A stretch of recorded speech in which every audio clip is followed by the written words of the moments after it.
Anda kembali di Apa Kabar Indonesia Pagi, kita lanjutkan dengan Mas Erwin. Mas Erwin, di balik euforia kemenangan ini ada pesan penting. Kemenangan semalam bukanlah akhir, tapi jalan menuju mimpi yang lebih besar untuk lolos di Piala Dunia. Nah, kita masih punya sisa laga skuad Garuda di grup C. Ini bagaimana peluang kita di laga-laga selanjutnya? Peluangnya tentu sama besarnya dengan tim-tim lain kecuali Jepang di grup ini. Jepang sudahlah, mereka ada di dimensi yang berbeda gitu ya. Ada di posisi 1. Sekarang posisi 2-nya Australia dengan poin 7. Posisi sisanya 3, 4, 5, 6 itu poinnya 6. Ya. Jadi ini satu grup, kan di Asia itu ada 3 grup. Ini salah satu grup yang paling ketat karena posisi 2 sampai posisi 6 itu selisih poinnya hanya 1. Tipis ya. Dari posisi 2 sampai posisi 6 itu baru menang 1 kali semuanya. Australia ada di posisi 2 karena mereka serinya lebih banyak. Indonesia, Bahrain, Cina itu sama. 1 kali menang, 3 kali seri, 2 kali kalah gitu. Jadi ini sebuah grup yang sangat ketat persaingannya, dan dengan kemenangan semalam ya Indonesia kembali ke persaingan di grup ini gitu. Karena kan sebelum melawan Arab kan ada di posisi juru kunci paling bawah, tapi begitu menang karena pertandingan lainnya bisa langsung masuk ke posisi 3. Oke, sebelum kita nyambung lagi mengenai bagaimana peluang Indonesia di Piala Dunia 2026, kita akan ajak pemirsa untuk mendengarkan bagaimana suara masyarakat warga Jakarta khususnya ini dengan kemenangan Indonesia melawan Arab Saudi. Sudah ada rekan kami, ini bukan pemain bola ya, ini Zinedine Duhan, bukan Zinedine Zidane. Bukan Zinedine Zidane. Selamat pagi Duhan. Pagi Rati Malah. Pagi, silakan informasinya Duhan. Juga pemirsa, hasil baik diraih oleh timnas Indonesia. Ini kemarin menang 2-0 melawan dari timnas Arab Saudi, sehingga membuat posisi Indonesia ini naik menjadi peringkat ketiga di klasemen grup C kualifikasi Piala Dunia putaran 3 zona Asia 2024. Lalu seperti apa tanggapan dari masyarakat? Saya akan mengajak Anda untuk berbincang bersama Pak Haris, betul ya Pak ya? Iya, Haris Badila Pak. Pak Haris Badila, ini bagaimana tanggapan dari Pak Haris melihat permainan Indonesia tadi malam? Kita bisa unggul 2-0, yang ngegolin juga Marcelino di dua-duanya kebetulan. Pertama-tama saya ucapkan selamat kepada timnas Indonesia ya, dengan meraih penuh angka 3 poin melawan Arab Saudi. Kalau dari saya sangat bangga ya sebagai warga negara Indonesia melihat permainan timnas meningkat ya dibandingkan lawan Jepang kemarin. Mereka melihatkan bahwa keseriusan mereka, semangat mereka untuk lolos ke Piala Dunia 2026. Dan juga saya sangat senang di mana dalam kemenangan ini putra terbaik bangsa juga, yaitu Marcelino, dengan ketenangan, dengan kedewasaan dia untuk bisa memberikan aksis gol kepada Indonesia untuk membuat kemenangan Indonesia. Dan begitu juga dengan pelatih Pak Sentiong, dengan teknisnya, dengan kualitasnya diperlihatkan yang selama ini mungkin sebagian dari pengamat sepak bola khawatir dengan kemampuan Sentiong ya. Nah, tapi kita melihat dengan kita menang di Arab Saudi, maka kita punya harapan penuh untuk bisa lolos ke Piala Dunia 2026. Jika dilihat kita masih punya beberapa pertandingan, mungkin sekitar 3 pertandingan lagi ke depannya bersama beberapa negara lainnya. Nah, harapannya seperti apa Pak? Ya, harapan kita sebagai warga negara Indonesia ya, tetap mendukung timnas Indonesia untuk meraih kemenangan.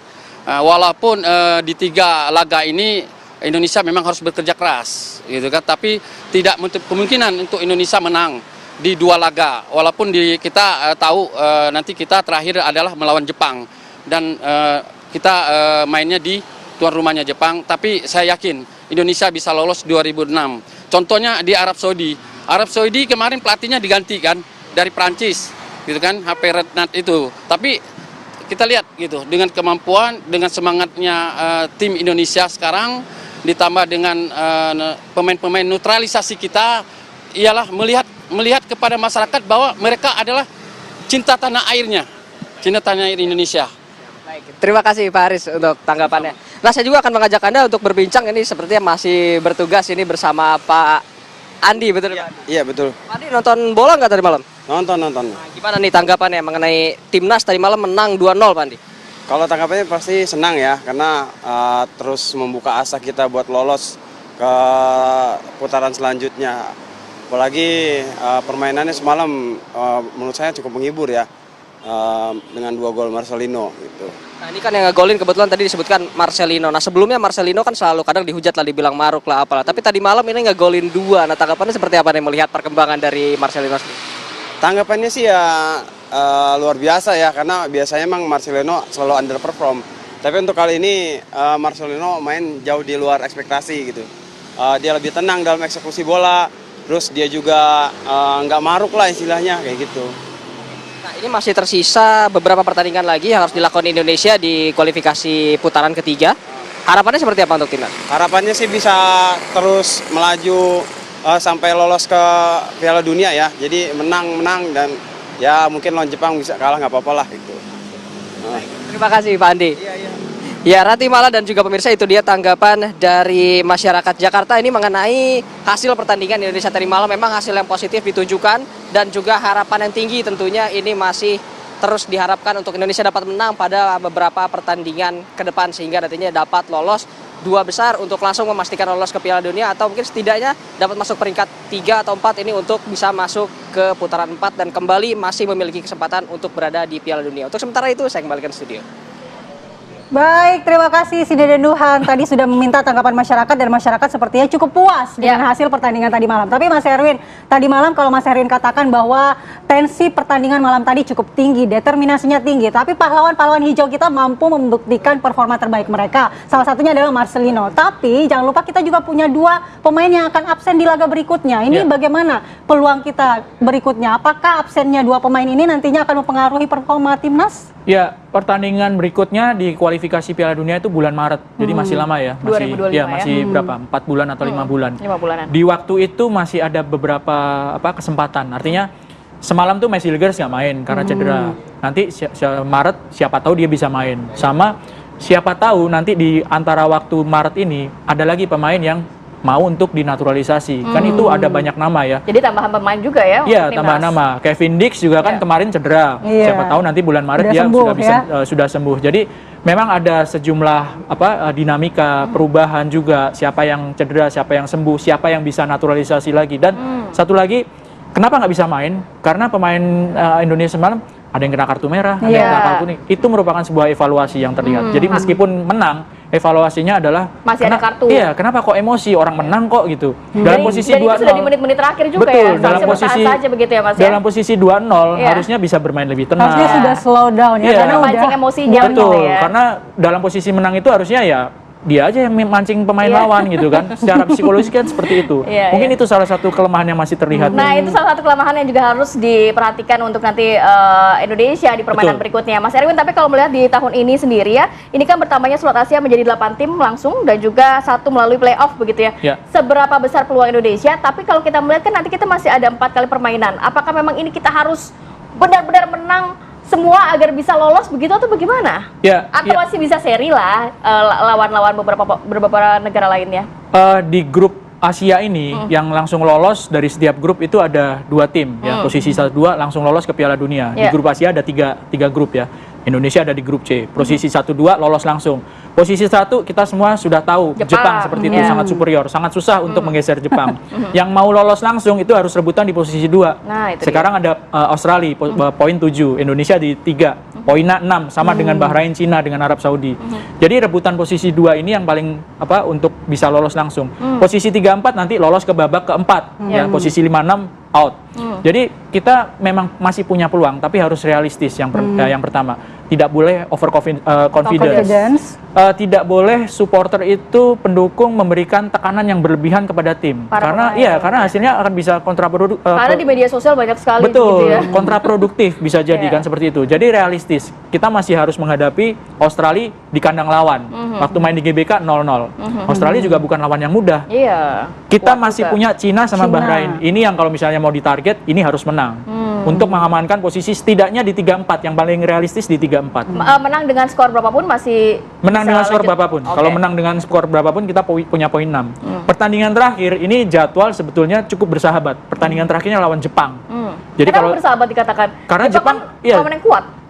Jepang yang paling kuat, tapi dihadapi di pertandingan terakhir. Oh, oke. Ya, di pertandingan terakhir kalau misalnya ini Jepang sudah memastikan tiket untuk lolos, Jepang ya. mereka sangat mungkin untuk tidak gaspol seperti ketika Lebih mereka slow masih gitu butuh ya. ya. Turunin pemain cadangan, mainnya juga lebih slow gitu ya meskipun main di kandang. Dan sangat mungkin kalau misalnya Indonesia bisa mengamankan Cina sama Bahrain, mainnya dua-duanya di GBK, itu lawan Jepang ya udahlah. Jadi kita nggak ngejar poin lagi lawan Jepang gitu. Iya, Kita iya, sudah pastikan bahwa Beruntung kita dapat iya, di terakhir begitu ya. misalnya Indonesia sudah ada di posisi 3-4, syukur-syukur di posisi 2 gitu dengan Iya. posisi sekarang. Kalau misalnya Indonesia menang di Australia, kita berandai-andai ya, Iya. menang di Australia, itu posisi 2 sangat mungkin bisa didapatkan oleh Indonesia dengan catatan Cina Bahrain diambil penuh poinnya di sini. Nah, apa yang harus dilakukan untuk bisa mencapai posisi 2 itu, Mas? Ya. Harus menang lawan Australia aja gitu. Oke, gini, Australia itu pernah kalah juga lawan Bahrain di kandang sendiri. Di pertandingan kandang mereka kalah 1-0 lawan Bahrain. Mungkin yang perlu dipelajari, yang perlu amati oleh ya ini harus ya mempelajari bagaimana cara main Australia, gimana Bahrain bisa curi kemenangan di kandang Australia itu.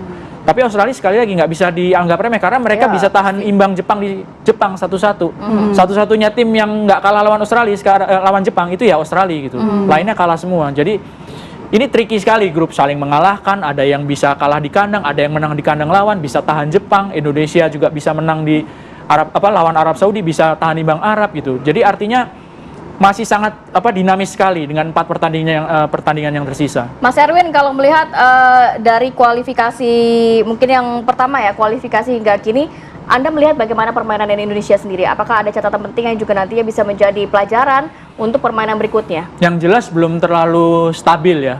Di 2 pertandingan, Dalam arti? iya di 2 pertandingan awal bisa tahan imbang Arab Saudi, bisa tahan imbang Australia ya kan. Nggak kalah lawan Australia dan Arab Saudi, dan salah satunya main imbang di Arab Saudi 1-1. Ketika mau lawan Bahrain ya, ketika mau lawan Cina, dua-duanya away, dengan bekal 2 pertandingan awal ini kan sempat optimis, wah kita bisa nih menang nih di salah satu tempat ini, Bahrain atau Cina gitu. Nyatanya enggak, di Bahrain kebobolan di menit-menit akhir. Lawan Cina sebelum lawan kita, lawan Indonesia itu 3 kali kalah berturut-turut. Lawan Cina kan, wah ini mereka habis kalah nih, kita bisa ambil poin di sana. Ternyata enggak, malah kalah Indonesia. Jadi memang masih ada naik turunnya, belum stabil gitu ya. Masih ini dalam proses. Jadi ekspektasi yang berlebihan untuk sebuah tim yang masih dalam proses itu nggak fair. Gitu. Baik, jadi Mas ini masih Erwin. prosesnya. Baik. Selain catatan-catatan yang diberikan oleh Mas Erwin tadi, di luar itu kita cukup gembira dengan apa yang diraih oleh Timnas Indonesia tadi malam. Ini membuktikan bahwa kerja keras, semangat juang, konsistensi ini tidak mengkhianati hasil. Betul. Baik, terima kasih Mas Erwin waktunya bergabung bersama kami. Dan pemirsa, apa kabar Indonesia Pagi masih memiliki bahasan menarik lainnya dengan topik yang happening tentunya, Pilkada Jakarta. Tapi kita harus jeda terlebih dahulu. Rati dan Mala akan kembali saat lagi.